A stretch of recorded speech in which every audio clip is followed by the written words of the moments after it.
The letter came on the same morning. My husband handed me divorce papers. He didn't know that yet. Nobody did. I hadn't even opened it. My name is Margaret Chen. I was 41 years old, and I was standing in my kitchen holding two envelopes, one that would end my marriage, and one that would make me one of the richest women in the country. I didn't know which one to open first, so I just stood there, holding both of them, while my husband waited by the door with his suitcase already packed. He'd packed it 3 days ago. I just hadn't let myself see it. "Margaret," he said, "we need to talk. I want you to understand something before I go further. I want you to understand who I was before that morning, because the woman I became after it, she's someone I had to build out of the wreckage, piece by piece, and I don't think you'll believe how far I had to fall before I found the ground to stand on." I was a high school art teacher. 20 years in the same classroom, the same chalk dust, the same fluorescent lights humming over rows of teenagers who mostly didn't want to be there. I made $48,000 a year. I drove a Honda with 130,000 miles on it. I clipped coupons, not because I had to exactly, but because that's how I was raised. My grandmother taught me that money slips through your fingers if you don't respect it. My husband, Daniel, was a partner at a mid-sized law firm downtown. Successful, charming, the kind of man other women's husbands got compared to unfavorably at dinner parties. We'd been married for 16 years. We'd built a life that looked, from the outside, like something out of a magazine, the house in the good school district. Even though we never had kids, the Sunday brunches, the framed photos from Santorini and Tuscany. What nobody saw was the last 4 years. The distance that crept in so slowly I almost didn't notice it happening. The way Daniel started taking calls in the garage. The way he'd flinch, just slightly, when I touched his shoulder. I told myself it was stress, work, midlife. I told myself a lot of things. "I've met someone," he said that morning, standing by the door with his suitcase. "I'm sorry, Margaret, I really am. But I haven't been happy in a long time, and I think, somewhere inside, you already know that." I remember laughing. Not because it was funny, God, it wasn't funny, but because my body didn't know what else to do with the information. A laugh came out of me, short and strange, and Daniel looked at me like I'd frightened him. "Who is she?" I asked. "Does it matter?" "It matters to me. Her name is Vanessa. She works at the firm. Look, Margaret, I don't want this to be ugly. I've already talked to a lawyer. I think we can do this cleanly if you're reasonable." Reasonable. He used that word like a leash. I stood in that kitchen we'd renovated together. I'd picked the cabinet hardware. He'd picked the tile. We'd argued for a week about the sink. And I felt something in my chest cave in, quiet and total, like a house settling into its own foundation after the beams give out. "Get out," I said. He blinked. "Margaret." "Get out, Daniel. You've clearly already left. Your body's just running a few days behind your heart." He left.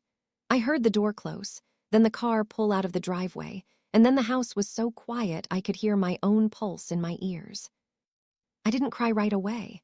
That came later in waves at strange hours, in the shower, at a red light, once in the cereal aisle at the grocery store of all places, over a box of oatmeal Daniel used to eat every morning. Grief doesn't respect your schedule. It shows up when it wants to, and it stays as long as it wants to, and you just have to let it. But that first morning, I didn't cry. I stood in the kitchen holding two envelopes, and after a long while, I finally looked down at the second one, the one that wasn't from a lawyer. It had a return address I didn't recognize. A law firm in Boston. Thick cream-colored paper, the kind that costs money just to hold. I opened it with shaking hands, and I read the first line 3 times before it made any sense to me at all. "Dear Ms. Chen, we regret to inform you of the passing of your great uncle, Arthur Whitfield Langston." I hadn't heard that name in over 30 years. Arthur was my mother's uncle, a man who'd left the family before I was even born, some falling-out nobody ever fully explained to me. I'd met him exactly once at my mother's funeral when I was 11 years old. He'd knelt down, looked at me with pale gray eyes, and said, "You have your grandmother's chin." Then he was gone again, and I never saw him after that. I kept reading. My hands were shaking so badly the paper made a sound like dry leaves. As the sole surviving heir named in his final will, you are the beneficiary of the entirety of the Langston Family Trust, including holdings in Langston Maritime Logistics, Langston Capital Partners, and associated real estate and investment portfolios. The estimated total value of the estate, as of the most recent valuation, is approximately $4.2 billion. I set the letter down on the counter very carefully, the way you'd set down something that might shatter. Then I picked it up again because I was certain, absolutely certain, that I'd misread it. I hadn't. $4.2 billion. I sat down on the kitchen floor, not the chair. The floor, because my legs simply stopped being legs I could trust, and I laughed again, that same strange broken laugh, except this time it turned into crying halfway through, and I couldn't tell you which emotion was driving, grief or shock or something that didn't have a name yet. 20 minutes earlier, my husband had told me I wasn't enough for him. 20 minutes later, I found out I was, technically, one of the wealthiest people on the eastern seaboard. I want to tell you I felt joy. I didn't, not yet. I felt something closer to vertigo, the sense of standing at the edge of a cliff I hadn't known was there, looking down into a life so different from mine that I couldn't even picture it. I thought about calling Daniel. I thought about it for maybe 4 seconds, and then I thought, no. No, absolutely not. Not yet. Maybe not ever. Because here's the thing about a secret like that. The moment you tell someone, it stops being yours. It becomes a weapon or a bargaining chip or a reason for someone to come back who never should have left in the first place. So I didn't call him. I called the law firm instead, a place called Whitcomb and Rays, and a soft-spoken woman named Diane confirmed everything in the letter, then asked when I could come to Boston to begin the transfer proceedings. I told her I needed a few days. She said, gently, that grief takes whatever time it takes. She thought I was grieving my great uncle. She had no idea. Over the next 3 weeks, my life split cleanly into 2 rivers running side by side.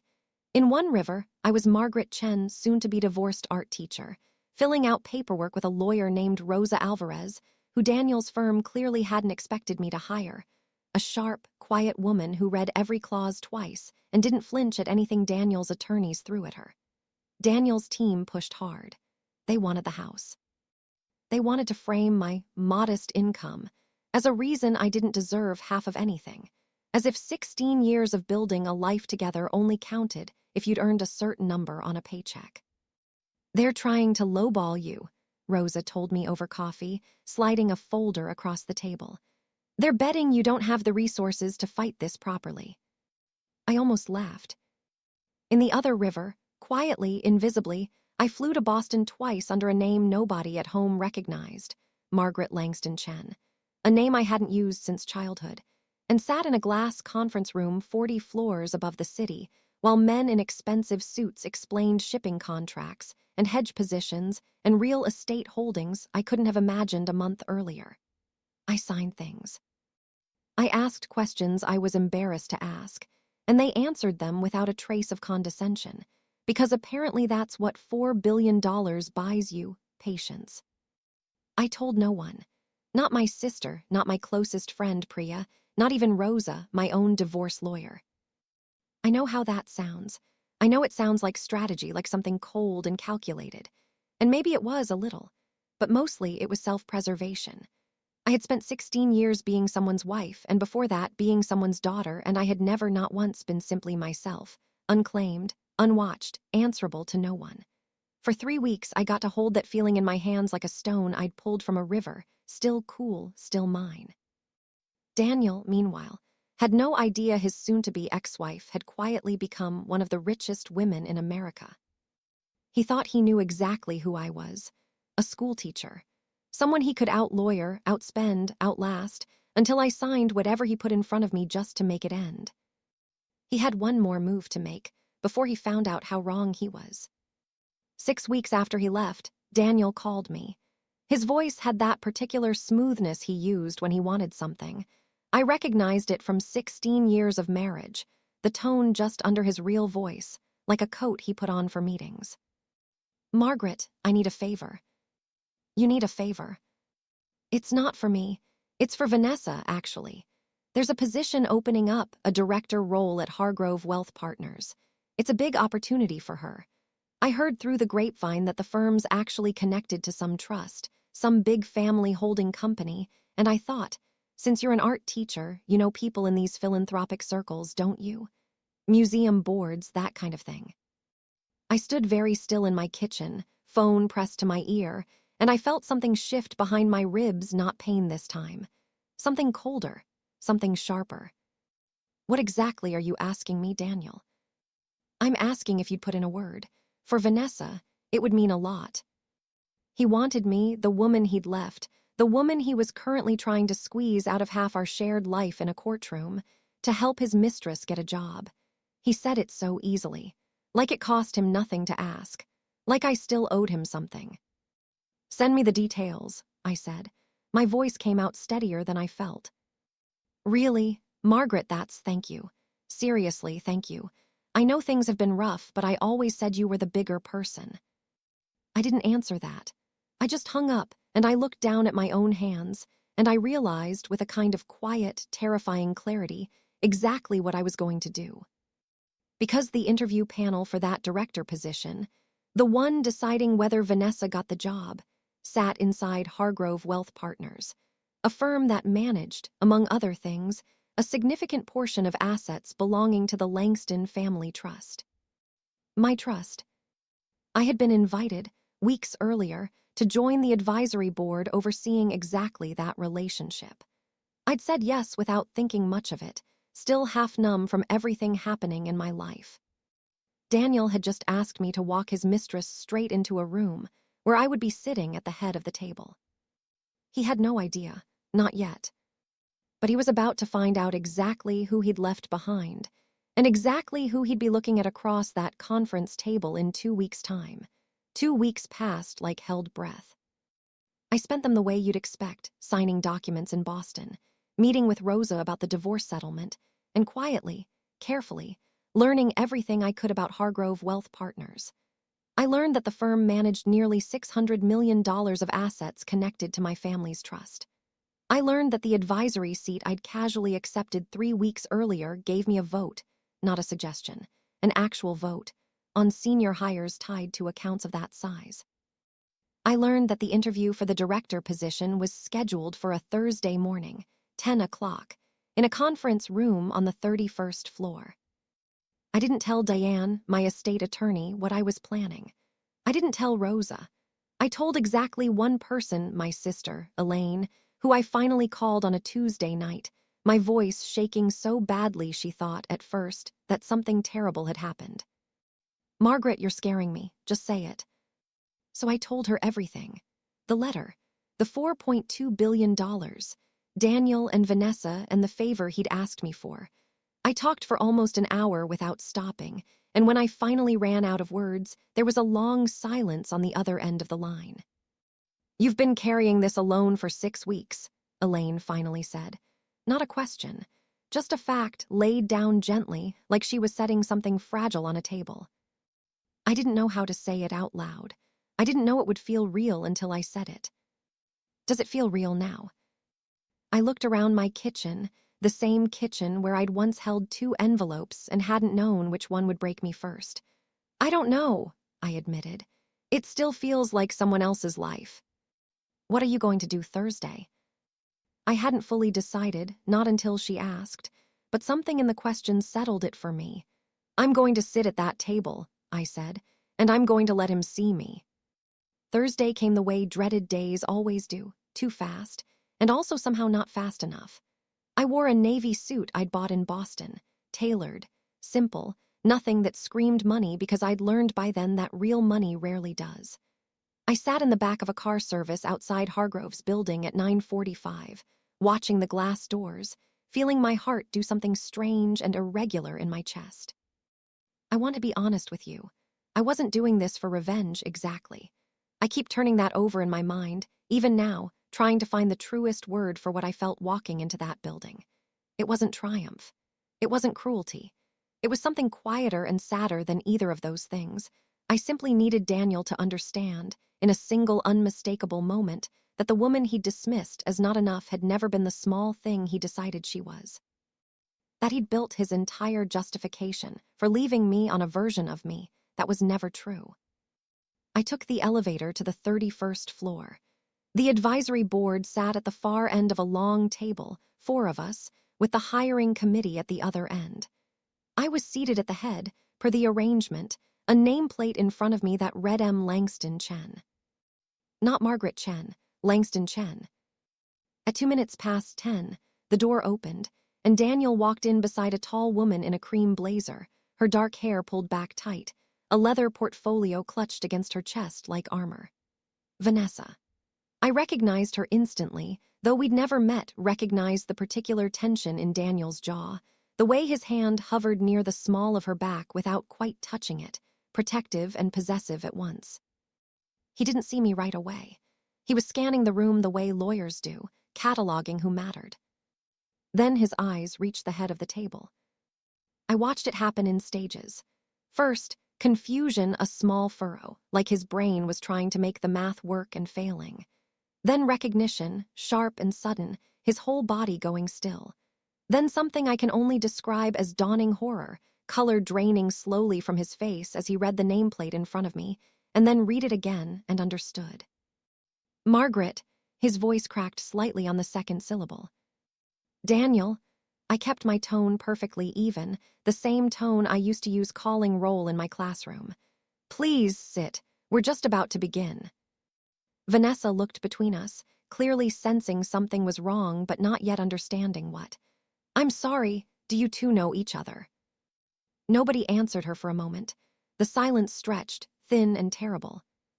She's my wife, Daniel finally said quietly.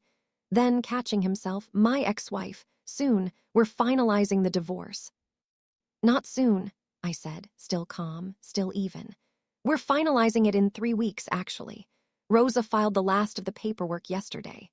I turned my attention to Vanessa, and I made my voice gentle, because none of this was truly her fault. She was, in her own way, another person Daniel had positioned inside a story without telling her the whole truth of it. I'm one of the members of the advisory board reviewing this hire. I understand Daniel asked me, personally, to put in a good word for you. Vanessa's face changed slowly, the way ice changes when a fracture starts somewhere you can't see and spreads outward. She looked at Daniel. You asked her, your wife. Ex-wife, Daniel said again, weaker this time, like the word itself was losing its power the more he repeated it.